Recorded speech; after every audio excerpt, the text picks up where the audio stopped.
بدی کیا ہے نیکی کیا ہے میں جانتا ہوں، تم مجھے کیا جواب دو گے؟ یہ جواب صحیح ہوگا، لیکن جب تم دنیا کے کونے کونے تک یہودیت کو پہنچانے کی بات کرو گے تو بدی و نیکی کے معنی بدل جائیں گے۔ محمد برائی اور بدی کو ختم کر رہا ہے، ہمیں برائی اور بدی پیدا کرنی ہے، مگر ہم خود برے اور بدکار نہیں ہوں گے۔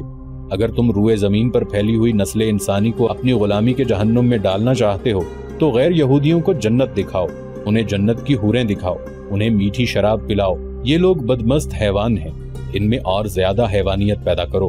یہ مت سوچو کہ اچھا کیا ہے اور برا کیا ہے، یہ دیکھو کہ یہودیت کی حاکمیت کے لیے کیا اچھا ہے، خواہ وہ برا ہی ہو۔ اس نے یوحوا کی طرف دیکھا اور بولا، انہیں بتاؤ یوحوا، انہیں سمجھاؤ۔ یوحوا کے ہونٹوں پر مسکراہٹ آ گئی اور اس نے ایک کہانی سنا دی۔ یہ کہانی چند ماہ پہلے مکہ سے شروع ہوئی تھی۔ یوحوا نے شرم و حجاب کے بغیر سب کو سنایا کہ وہ قریش کے 3 نامور سالاروں خالد، اکرمہ اور صفوان کو اپنے حسن و جوانی کے طلسم میں الگ الگ گرفتار کرنا چاہتی تھی۔ اس نے انہیں آپس میں ٹکرانے کی سوچی تھی، لیکن ان میں سے کوئی بھی اس کے ہاتھ نہ آیا۔ اس نے یہ بھی سوچا تھا کہ وہ تینوں کے دلوں میں اپنے سردار ابو سفیان کی نفرت پیدا کر دے گی، لیکن خالد پتھر ثابت ہوا۔ یوحوا نے کہا، اس نے مجھے دھتکارا نہیں، لیکن وہ دلچسپی بھی ظاہر نہیں کی جس کی مجھے توقع تھی۔ میرا خیال ہے اکرمہ اور صفوان پر خالد کا ہی اثر ہے، یہ تینوں جنگ و جدل کے دل دادا ہیں، اس کے سوا کچھ سوچتے ہی نہیں۔ یوحوا مایوس نہ ہوئی، اس نے اپنی کوششیں جاری رکھی۔ خالد سے اس نے توجہ جلد ہی ہٹا لی، کیونکہ اس کے دماغ میں یہی ایک سودا سمایا ہوا تھا کہ مسلمانوں کو میدان میں شکست دینی ہے اور رسول اکرم صلی اللہ علیہ وآلہ وسلم کو میدان جنگ میں یا جنگی قیدی بنا کر قتل کرنا ہے، نعوذ باللہ۔ ایک روز یوحوا مکہ سے 4 میل دور ایک گاؤں میں گئی اور دن کے پہلے پہر وہاں سے واپس چلی۔ اس کے ساتھ 2 لڑکیاں اور 3 آدمی تھے، وہ سب یہودی تھے اور 2 گھوڑوں والی گاڑی پر سوار تھے۔ ابھی آدھا رستہ بھی طے نہیں ہوا تھا کہ صحرائی آندھی آ گئی جو ریت کے ٹیلوں کو اڑا لے جاتی ہے۔ ایک تو اس کی رفتار اتنی تیز ہوتی ہے کہ تنومند آدمی بھی پاؤں جما کر کھڑا نہیں رہ سکتا۔ اگر جسم کا کوئی حصہ ننگا رہ جائے تو ریت اتنی زور سے ٹکراتی ہے کہ کھال اترتی محسوس ہوتی ہے۔ اونٹ گھوڑے بے قابو ہو کر بھاگ اٹھتے ہیں۔ اچانک ریت کی ایک دیوار جو زمین سے آسمان تک پہنچی ہوئی تھی بڑی تیزی سے آئی اور ان یہودیوں کی گھوڑا گاڑی کو اس دیوار نے نگل لیا۔ فضا لال ہو گئی، ریت کے تھپیڑے اتنی زور سے پڑنے لگے جیسے بحری طوفان میں موجیں اٹھ اٹھ کر کشتی میں پڑتی ہیں اور کشتی کو پٹختی ہیں۔ ٹیلے جڑوں سے اکھڑنے لگے۔ صحرائی آندھی میں رک کر کھڑے ہو جانا بہت ہی خطرناک ہوتا ہے۔ ریت اس طرح جسم سے ٹکرا کر وہیں اکٹھے ہونے لگتی ہے جیسے کوئی بیلچے سے ریت پھینک رہا ہو۔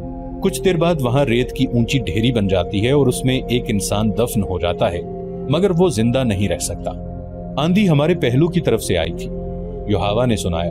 گھوڑے ریت سے لدے ہوئے جھکڑ برداشت نہ کر سکے اور بے لگام ہو گئے۔ انہوں نے اپنا رخ آندھی کے رخ کے مطابق کر لیا اور سرپٹ دوڑ پڑے۔ آگے چھوٹے بڑے گڑھے آ گئے۔ گھوڑا گاڑی بڑی زور سے اچھلتی ڈولتی اور بے لگام گھوڑوں کے رحم و کرم پر اڑی جا رہی تھی۔ گاڑی کے اندر اس قدر ریت آ رہی تھی کہ اپنا آپ بھی نظر نہیں آیا تھا۔ ایک جگہ گاڑی کے ایک طرف کے پہیے گڑھے میں چلے گئے یا دوسری طرف کے پہیے اونچی جگہ چڑھ گئے۔ گاڑی ایک طرف سے اتنی اوپر اٹھ گئی کہ اس کا پہلو کے بل گرنا یقینی تھا، لیکن گاڑی نہ گری۔ اسے اتنا سخت جھٹکا لگا کہ میں جو اس طرف بیٹھی تھی لڑک کر باہر جا گری۔ گاڑی آگے نکل گئی، میں قلع بازیاں کھاتی رہی۔ سنبھل کر اٹھی اور اپنے ساتھیوں کو پکارا، مگر آندھی کے زناٹوں اور اس کی چیخوں میں اپنی آواز مجھے بھی مشکل سے سنائی دے رہی تھی۔ میرے ساتھ گاڑی میں جو بیٹھے تھے انہوں نے شاید مجھے گرتے نہیں دیکھا تھا، اگر دیکھا تھا تو ان میں سے کسی میں اتنی ہمت نہ تھی کہ میرے پیچھے اود آتا تاکہ میں تنہا نہ رہتی۔ میں اتنی خوفزدہ کبھی نہیں ہوئی تھی اور میں کبھی ایسی خوفناک آندھی میں بھی نہیں پھنسی تھی۔ آندھی میں کچھ نظر نہیں آتا تھا، میرے نیچے کوئی راستہ نہیں تھا۔ مجھے یہ بھی معلوم تھا کہ گھوڑے صحیح راستے سے ہٹ کر نہ جانے گاڑی کو کس طرف لے آئے تھے۔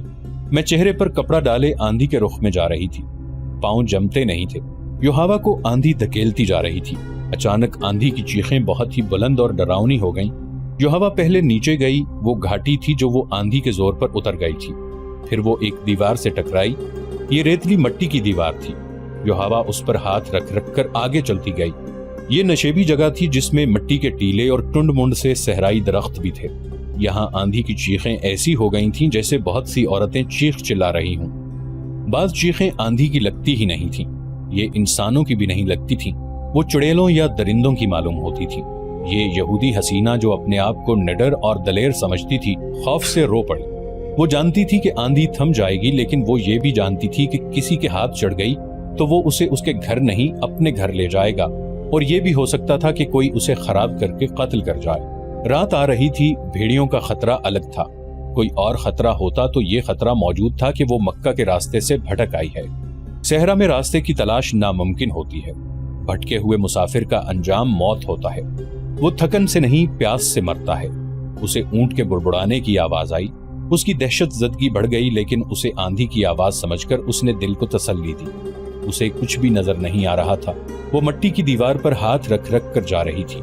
یہ دیوار بہت بڑا ٹیلا تھا جو آگے جا کر گھوم گیا۔ اونٹ کی آواز ایک بار پھر سنائی دی۔ اب یہ آواز بہت قریب سے آئی تھی، اتنی قریب سے کہ یوحاوا رک کر پیچھے ہٹ آئی۔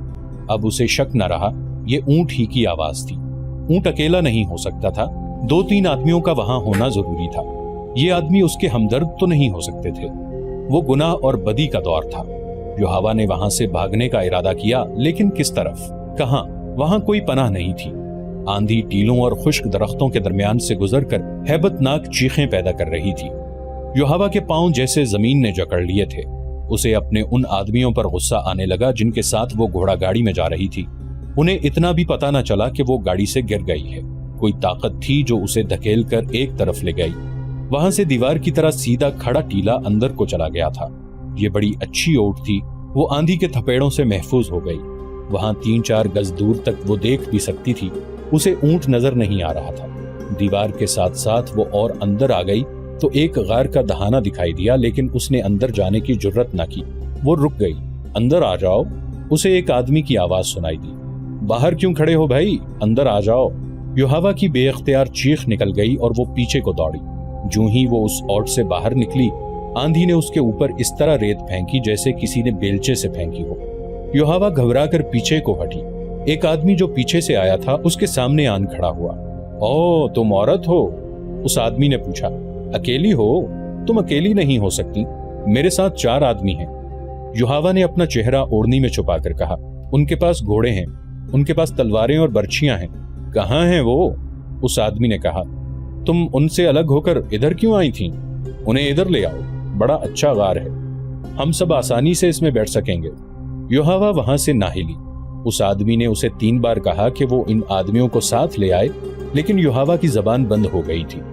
اس آدمی نے جھپٹا مار کر یوحاوا کی اوڑھنی کھینچ لی۔ تم اس یہودی کی بیٹی نہیں ہو؟ اس آدمی نے پوچھا اور یوحاوا کے باپ کا نام لے کر بولا۔ تم اکیلی ہو؟ ہاں، میں اکیلی ہوں، یوحاوا نے روتی ہوئی آواز میں کہا۔ مجھ پر رحم کرو۔ یوحاوا نے اسے بتا دیا کہ یہاں کس طرح پہنچی ہے۔ میرے ساتھ آؤ، اس آدمی نے کہا اور یوحاوا کا بازو پکڑ کر اسے اپنے ساتھ لے چلا۔ ذرا رکو، یوحاوا نے کہا، تم کتنے آدمی ہو؟ کیا تم مجھ پر رحم نہیں کرو گے؟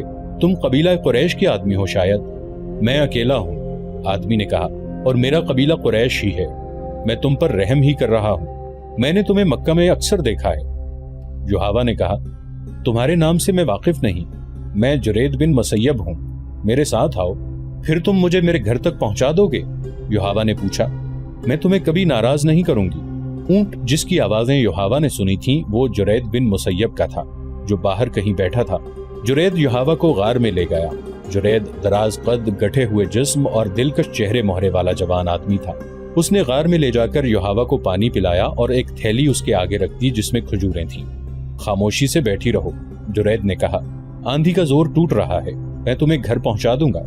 ذرا خاموش رہ کر اس نے یوحاوا سے پوچھا، تم نے یہ کیوں کہا تھا کہ میں تمہیں ناراض نہیں کروں گی؟ تم مجھے گھر پہنچانے کا معاوضہ لوگے؟